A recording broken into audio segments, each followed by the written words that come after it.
How it looks to land on Mars, previewing space station spacewalks, and supplies and cargo delivered for the station crew. A few of the stories to tell you about this week at NASA. Newly released high-definition videos captured by cameras onboard our Mars 2020 Perseverance rover show the final 7 miles of the spacecraft's entry, descent, and landing on Mars. The uniquely amazing views, including the look down at the separation of the protective heat shield and the upward views during deployment of the most massive parachute ever sent to another world, are the closest you can get to landing on Mars without putting on a pressure suit.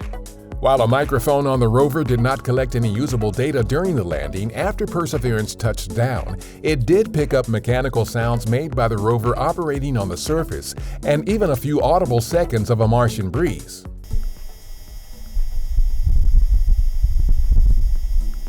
Also released with the videos and audio was the first panorama of the rover's landing location taken by the 2 navigation cameras on its mast. These were all followed up 3 days later with the release of the rover's first complete high-definition look at its surroundings, a 360-degree panorama from its MASTCAM-Z instrument. Perseverance will use its suite of instruments to search for signs of past microbial life, collect and leave samples of rock and soil for our future mission to bring back to Earth, and test technologies to help pave the way for future human exploration of Mars. Find out more at nasa.gov/perseverance.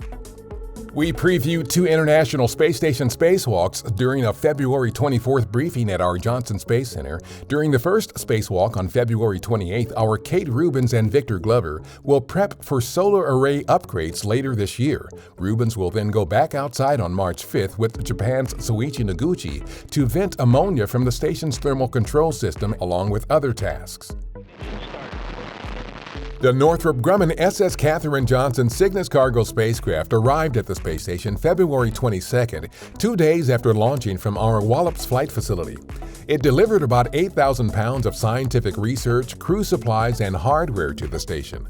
The spacecraft is named after late NASA mathematician Katherine Johnson, one of the women featured in the book and movie Hidden Figures, who made significant technical contributions to some of NASA's earliest and most historic spaceflights.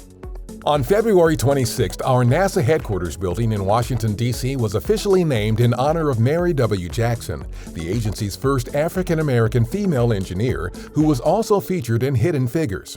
Acting NASA Administrator Steve Jerzik led the ceremony, joined by Jackson's family and other special guests, with the on-site attendance limited due to the ongoing coronavirus pandemic. 3, 2, 1. The ceremony featured the unveiling of a building sign with Jackson's name and several video tributes, including poet Nikki Giovanni reading from her poem Quilting the Black-Eyed Pea, which is about space and civil rights. Learn more about the contributions of Jackson, Katherine Johnson, and other NASA hidden and modern figures at nasa.gov/modernfigures. Our Parker Solar Probe captured some surprising views of Venus during a close flyby in July 2020. The image shows Aphrodite Terra, the largest highland region on the Venusian surface. The team is surprised because, based on the imaging device's capabilities, they only expected to see clouds, not clear down to the planet's surface. They are now trying to determine if the imager has unforeseen capabilities, which would provide new opportunities to study dust around the Sun and in the inner solar system. The mission focuses on the Sun, but it makes several passes of Venus using the planet's gravity to help it fly closer and closer to the Sun. That's what's up this week at NASA. For more on these and other stories, follow us on the web at nasa.gov/twan.